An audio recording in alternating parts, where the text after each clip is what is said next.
इसके माध्यम से अलग अलग डेस्टिनेशन की यात्रा करेंगे और उन स्थानों के बारे में आपसे विस्तार से चर्चा करेंगे। आज हम गर्मी का मौसम है मित्रों, अप्रैल का महीना है। अप्रैल में ही 42 डिग्री टेम्परेचर हो गया है। ऐसे में हर किसी का मन पहाड़ों की तरफ जाने को होता है।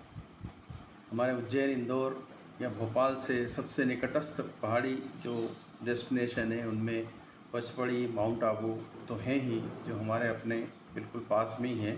लेकिन एक उत्तराखंड का एक ऐसा डेस्टिनेशन है जो कई तरह की विविधताओं के साथ आपको बहुत ही आनंद प्रदान करेगा। और ये अप्रैल का मौसम है, तो अप्रैल में यदि 30 अप्रैल तक जाते हैं आप तो बहुत ही आनंददायक यात्रा साबित होगी आपके लिए। ये नैनीताल जाने के लिए दिल्ली से सुबह 6:10 पर एक शताब्दी ट्रेन निकलती है जो 11:30 तक काठगोदाम पहुंचा देगी। काठगोदाम वह जगह है जहां से नैनीताल की ऊपर की चढ़ाई चढ़ना होती है। काठगोदाम से बमुश्किल पौन घंटे का रास्ता है, चढ़ाई है, जो नैनीताल पहुंच सकते हैं। वहां से टैक्सियाँ मिलती है, बसेस मिलती है और शेयर टैक्सियाँ भी मिलती है, कई तरह के साधन हैं। सुबह 6:10 पे यदि आप शताब्दी से यात्रा करते हैं तो शताब्दी के किराए में आपको नाश्ता वगैरह, चाय वगैरह मिल जाती है और बहुत ही सफ़र आनंददायक होता है। शताब्दी में जैसा आपको पता है 2 तरह की क्लास होती है, एग्जीक्यूटिव क्लास और एक सिंपल जो थर्ड एसी इसको कह सकते हैं।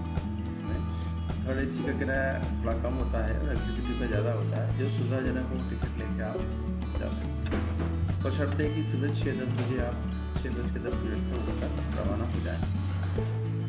काठगोदाम जाने के लिए सबसे सुंदर रास्ता यही है और साधन भी यही है। अदरवाइज यदि आप दिल्ली से कोई टैक्सी करते हैं तो वो लगभग सुबह निकलेगी 8-9 बजे, तो आपको शाम तक ही पहुँचाएगी। और इस ट्रेन की यात्रा से आप 11:30 तक या तो ज़्यादा से ज़्यादा 12 तक काठगोदाम पहुँच जाएंगे। वहाँ से 1 आध घंटे की यात्रा में नैनीताल पहुँच सकते हैं। बहुत ही आसानी से आप पहुँच जाएंगे वहाँ पे। और ख़ास करके हमारे मध्य प्रदेश, राजस्थान से जाने वाले लोगों के लिए एक रात यदि आप दिल्ली में गुजार लेते हैं किसी ट्रेन से जाकर या बस से, तो कभी भी शताब्दी के टिकट ऐसे होते हैं कि कभी भी जाकर आपको मिल जाते हैं। 2 दिन 3 दिन के अंदर में आप जाएंगे, सीज़न नहीं है।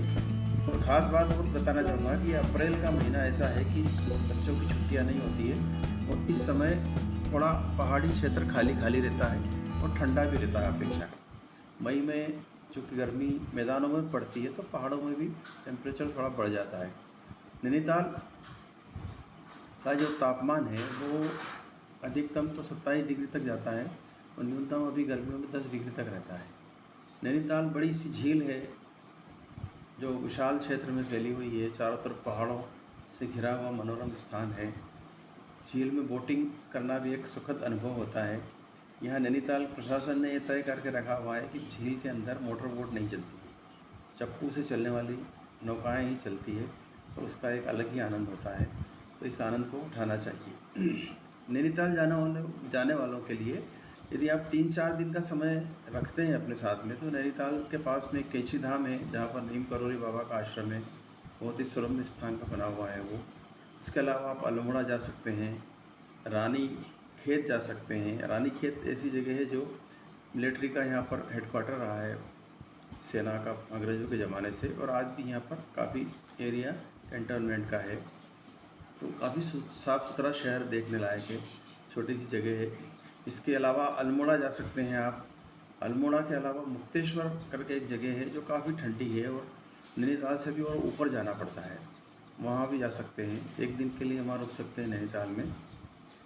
मुक्तेश्वर में एक नाइट गुजार सकते हैं। भगवान शंकर का मंदिर है और बहुत ही छोटी सी जगह है, लेकिन बहुत सुरम्य और काफ़ी घने जंगलों के बीच बसा हुआ है। इसके अलावा आप कौसानी जा सकते हैं। कौसानी वो जगह है जहाँ पर हमारे हिंदी के सुकुमार कवि सुमित्रानंदन पंत का जन्म हुआ था। इसके अलावा बागेश्वर जा सकते हैं। ये इतने स्थान है अलग अलग।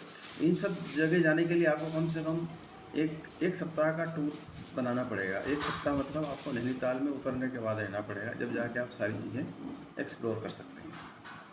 हम लोग, हालांकि मैं 2-3 बार होके आया हूँ, लेकिन मैं तो परिवार के साथ भी हम एक बार गए थे। तो हम लोग एक हरियाल करके जगह है नैनीताल के बिल्कुल नैनीताल का रूप कह सकते हैं, पहाड़ियों में बना हुआ है वो।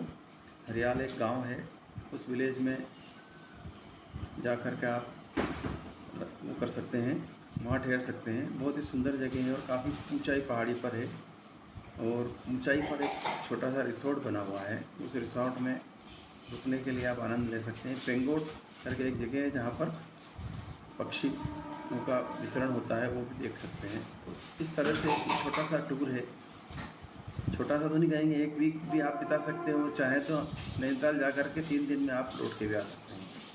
खास करके टूर अप्रैल में भी जाते हैं तो ये ध्यान रखिएगा कि शनिवार इतवार का दिन छोड़ करके जाएं, जिससे कि वहाँ पर भीड़ नहीं मिले और होटल आपको सस्ते मिल जाए।